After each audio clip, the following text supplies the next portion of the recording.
organisation of people and the leadership team. You touched on the leadership team briefly, which is basically the question of, are we the best team to get this company to the next stage? Are we the best team to maximize the shareholding?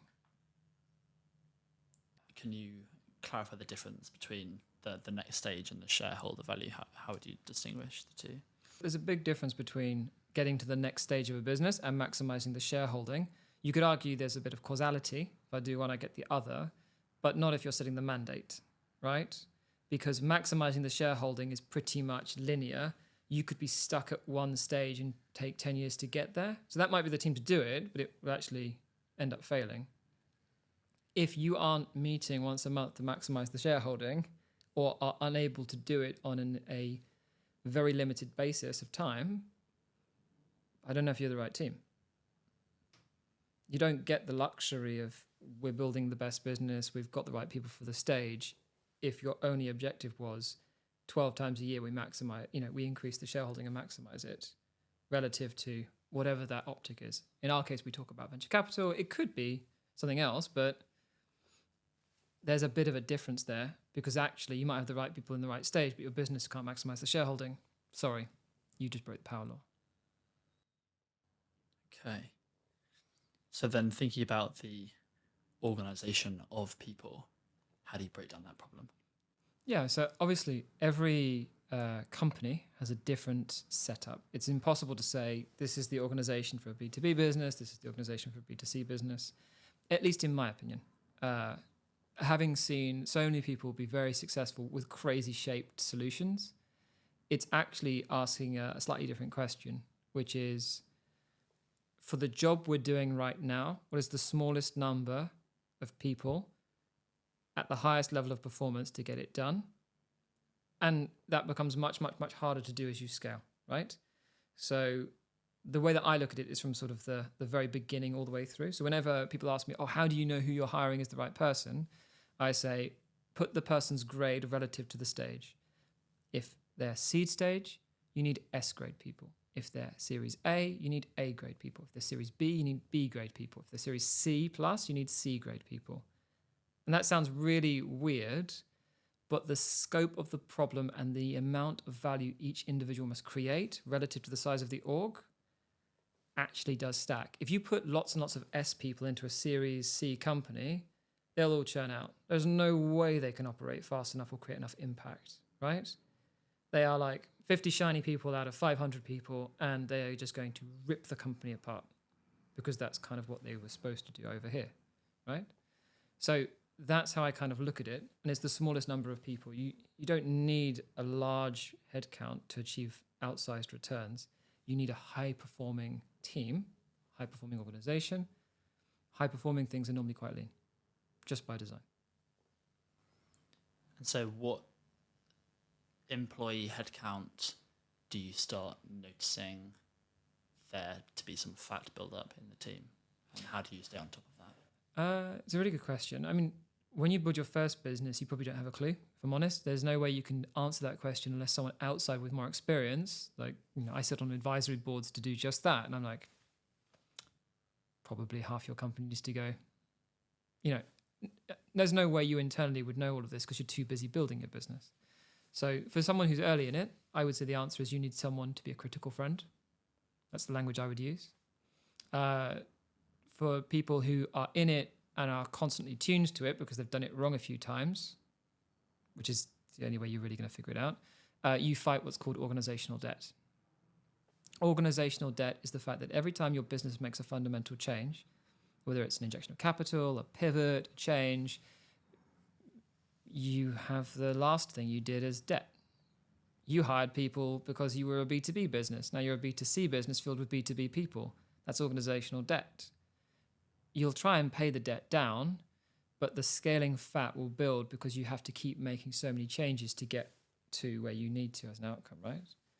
It's why they end up being quite complicated places at Series B and C because you have such a big bunch of stuff that happened earlier, and you might not have actually refined the organization into that right shape that works really well at that size.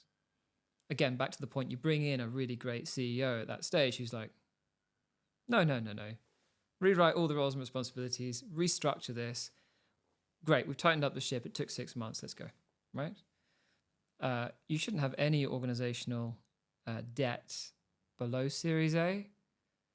You shouldn't have the money to keep it on. And B, you should be ruthlessly thinking about what's the smallest number of really great people, because I don't have more than 50. So it should be very controllable for 1 or 2 people in the business. I'm not saying who it is, but 1 or 2 people in the business to just know that's fine. Otherwise, your business is dead anyway. You're just not capital efficient. You can't put capital to work well. And so is there a skill that, if we're to generalize, most founders would benefit a lot from learning as being more ruthless with regards to the team, the products? I would say that, back to my mindset of doing it wrong, I have failed at building several businesses, right? I have learned the very hard way of walking into the door and saying, hello, everyone. Unfortunately, we didn't get there, and none of you have a job anymore. And that's pretty much on me for loads of reasons, but we're done, right? So in answer to your question, having got to that stage, because that's the hardest bit, right? And the company doesn't die then for like another year.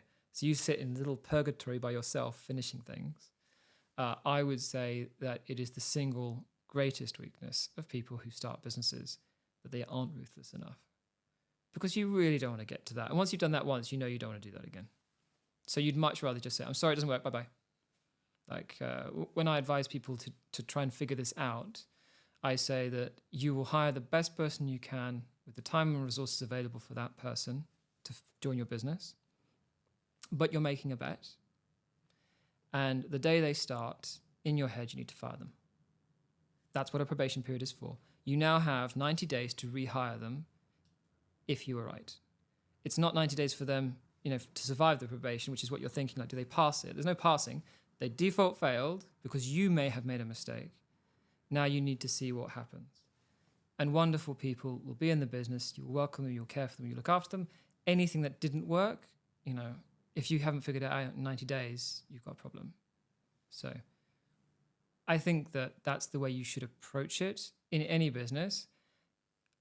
Apparently that is ruthless. I'm not going to lie. Back to maybe I'm more PE these days because I just see the risk and I want the reward of building a wonderful business as an employee or anyone else, right? But I do think that if you're trying to get people right, you have to be really aggressive on saying everyone has to earn a right to be here. And I've made a bet that in 90 days, they are still here.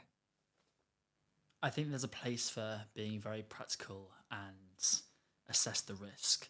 And then there's a place to bring in the emotional side. So deciding that you need to cut half the team is the ruthless, much more rational, strategic move.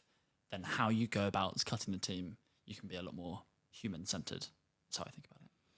Yeah, I mean, everyone's a person in this, right? But at the end of the day, if someone is not the right person for your business, that is on you, right? Back to there's a ruthlessness, but there's no complete accountability. That's not their fault. You will have to care for this person, even if they're not into, staying in your business. But it's 100% on you. I was recently talking to a notable leader who fought tooth and nail to have someone join the business, and they won't pass their probation. And this person was in such self-doubt as to whether they could ever hire someone at that level again. And it's sort of my they were an experienced person. I sort of went, no, the reason you care so much about this means you're really good at this. Everyone makes mistakes. It is statistically impossible to hire 100% of the right people, and they will be happy and you will be happy with them. Just let it go, which is another part of it. You need to be fully accountable, fully embrace that, fully own that, but also be able to sleep at night. So the word ruthless is tough, but if you aren't decisive, which is probably a better word, everyone loses. So how does a founder practice improving their decisiveness? I think that this is just a skill you build up over time by, as I mentioned, making a lot of mistakes. When you learn the really hard way with your money, with other people's money, with your time, you can build this muscle. There is no magic to this. This is emotional, challenging bricks of making a great leader. They don't have to be a founder for this, right? So I think that there isn't a good answer, sadly, for people. Perseverance. Not resilience, perseverance. You have to just do enough miles. Goes back to the simple truths, which easier said than done.